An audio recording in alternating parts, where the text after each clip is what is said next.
क्या हस्बैंड गानिया के मर चुके थे, सवेरा ने पैसा लिया उसके हस्बैंड को मारने का, मारा भी नहीं, मरे की तस्वीरें भी भेज दी? जी वो जिंदा है, वो मरा नहीं है, वो एक्चुअली मरे हुए की तस्वीरें भेज दी थी और डराया था और पैसे लेने थे।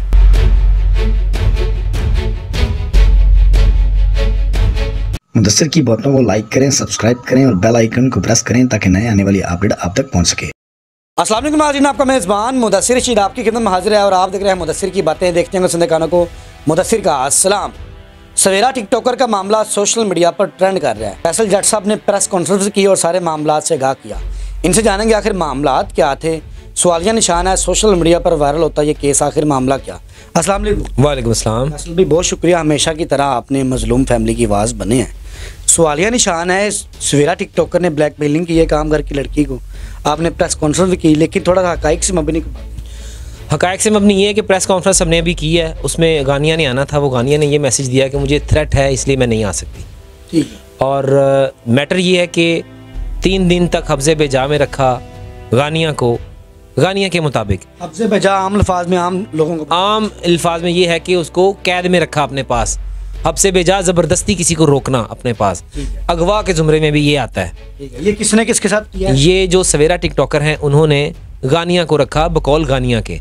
फिर 3 दिन के बाद जब पैसों की डिमांड बढ़ती रही तो फिर गानिया ने कहा मैं अपने घर से 17 लाख ला के देती हूँ। गानिया ने कहा? गानिया ने कहा क्योंकि सवेरा, उसके मुताबिक सवेरा और उसके भाई ने डिमांड की कि हमें 17 लाख और चाहिए। एक बड़ी डिमांड।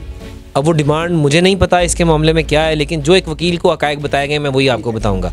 तो फिर उन्होंने कहा आओ घर चलते हैं तो हम आपको वहाँ से पैसे दे देंगे, फिर आप ईजी हो जाएंगे। उसके बाद जब वहाँ पहुँचे तो गानिया की फैमिली ने और गांव वालों ने इनको छुड़वाया, बाजियाब करवाया और उनको उधर ही बिठा लिया। फिर 15 पे कॉल की, पुलिस को बुलाया गानिया की फैमिली ने। ठीक है। और फिर वहाँ पे हुआ, सवेरा और उनकी सिस्टर मौजूद थी, उनको पुलिस स्टेशन में थाने ले गए। गानिया के बकौल उसने अपना तारुफ करवाया और अपनी सिफारिश डलवाई और उल्टा मुझ पर FIR करवा दी। अगवा भी मैं हुई और FIR भी मुझ पर करवा दी गई। ये सवेरा ने करवाई? जी सवेरा ने। ठीक है। मामला क्या बना? आपने अभी डिस्कस किया है कि उसके हस्बैंड का मामला था, ये थोड़ा क्लियर करें ना। उसमें यह कि जो गानिया के हस्बैंड हैं वो इनकी आपस में नहीं बनती, सेपरेशन हो गई हुई है। सवालिया निशान ये पे ये है कि गानिया गई क्यों सवेरा के पास, ये जरा एक मेन पॉइंट। उसका पॉइंट ये है कि गानिया जो है वो क्लाइंट थी इनकी, इनके पास पार्लर में आती थी, काम करवाने आती थी, अक्सर इनके पास रहती थी।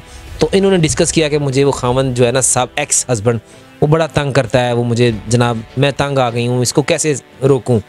तो फिर इस पर सवेरा ने कहा कि आप जो है ना मुझे बताएं, मेरे पास बड़े ताल्लुकात हैं और मैं ताल्लुकात को इस्तेमाल करके उसको सबक सिखा सकती हूँ। तो उसने कहा ठीक है मैं करती हूँ। तो उसने कहा कितने क्या होगा? उसने कहा 2 लाख रुपया दो। ठीक है। तो गानिया ने 2 लाख रुपये दिए, सवेरा ने लिए जी। वो 2 लाख रुपया लेने के बाद फिर जब काफ़ी मामला चले आगे, उनका मैंने भेज दिए लड़के डराने के लिए, धमकाने के लिए। कुछ देर बाद कुछ वक्त गुजरा तो फिर क्या हुआ कि उसी जो साबिक खावन है जिसकी सेपरेशन हुई है, उसकी मरे हुए की तस्वीरें भेज दी। रियल में ऐसे लगे बकौल गानिया के। गानिया ने ये कहा कि मुझे वो तस्वीरें भेजी तो उन तस्वीरों में ऐसे लगे कि खामन मेरा बिल्कुल जो है ना, वो साबिक खामन जो है वो फोत हो गया, मर गया। तशद्दुद ज़दा जो है ना, उसकी डेड बॉडी गिरा हुआ है। जेन्युइन पिक्चर्स भी भेज दी। ये गानिया कह रही है कि सवेरा ने मुझे ये कहा। जी, ये गानिया ये कह रही। उसके बाद क्या हुआ?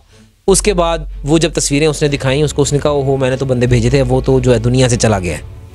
अब ये तुम्हारे ऊपर 302 बनेगी और तुम्हारे ऊपर मुकदमा होगा और तुम इसको देखोगी। सवेरा ने बंदे भेजे और गानिया को ये कहा कि वो मर गया, अब 302 आप पर है। जी 302 आप पर है। स्टोरी है। इसी ड्यूरेशन में चंद पुलिस वाले आते हैं उधर ही जहाँ पे ये बैठे होते हैं। पुलिस वाले आते हैं, कहते हैं जी हम तो आपको लेके जाएंगे। तो गानिया कहती मैं तो नहीं जा सकती। तो उन्होंने कहा जी आप बताएं फिर क्या करें। फिर उन्होंने पैसों की डिमांड, फिर इसने पैसे और मंगवाए और पैसे दिए और पुलिस वाले चले गए।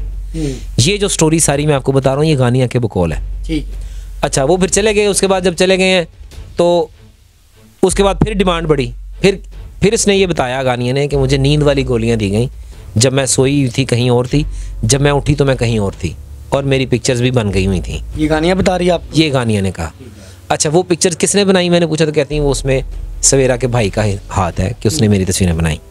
लेकिन वो ये जब बात मुकम्मल हो गई उसके बाद उन्होंने कहा कि मैं आपको 17 लाख रुपया हमें और चाहिए क्योंकि पुलिस जो है पीछे चढ़ गई है, अब DSP 302 का मुकदमा बन गया है तो अब आपको वो देने पड़ेंगे। आपके हस्बैंड को मार दिया गया है और आप पर ये पैसे लागू हो गए हैं, आपने देने हैं। अब उसने कहा जी मैं 17 लाख रुपए आपको दूंगी, आप मेरे साथ चलें, मैंने बंदोबस्त कर लिया है, फ़ोन शोन घुमाए, तो आए आप मेरे साथ, मेरे घर में ना वो पैसे आ गए हैं, आपको मैं देती हूँ। ये गानियाँ कह रही है, ये गानियाँ कह रही है।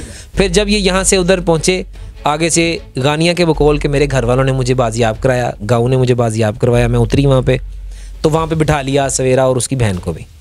जब वहाँ पे बिठा लिया, पुलिस को बुलाया गया, पुलिस सवेरा को और उनकी बहन को ले गई। और जब कुछ देर बाद पता चलता है कि जनाब FIR गानियाँ पे हो गई है, अगवा गानियाँ और उसकी वालदा और उसके भाई पर।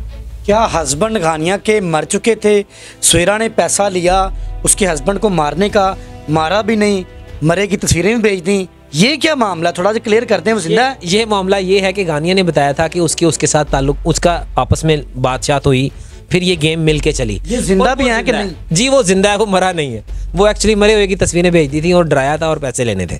आपने प्रेस कॉन्फ्रेंस भी की, सारे मामला, तो एंड पे ये सारे केस को देखते हुए को हमारी पब्लिक को बेसिकली डिजिटल मीडिया है, लोग यहाँ से मैसेज गेन करते हैं, तो क्या कहना चाहते हैं आप? मैं ये कहना चाहूँगा कि जब भी आप अपने इस तरह के मामलात होते हैं, लड़ाइयाँ होती हैं, उनको आप अब तक अपने पास हल करने की कोशिश किया करें। जब आप अदालत में आते हैं, जब आप वकील के पास आते हैं, फिर वो आपका मामला हाथ में नहीं रहता, फिर वो आगे बढ़ जाता है। अब ये जो FIR सवेरा ने करवाई है उन पर, तो ये भी एक FIR है और इसके ऊपर भुगतना भी पड़ेगा।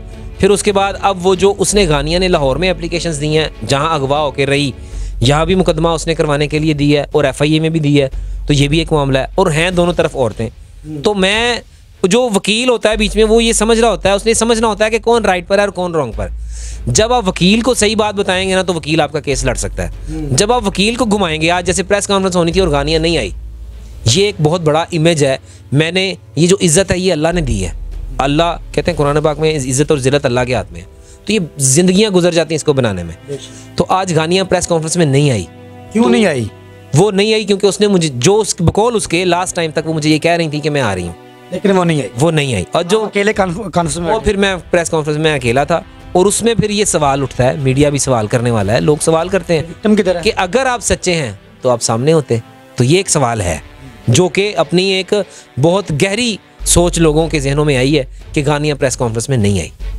बहुत शुक्रिया फैसल भाई, आपने इस केस से आगाह किया। और सबसे बड़ी बात फैसल भाई ने ये बताई है कि आपके घर के मामलात को थर्ड पार्टी में डिस्कस ना करें, ताकि आपका कोई प्राइवेसी इज पावर। इस केस को देखें, ये मामला ये था। इसी के साथ अपने मेज़बान मुदस्सिर को इजाज़त दें। देखते हैं मुदस्सिर की बातें, देखते हैं सुनने कानों को मेरा सलाम।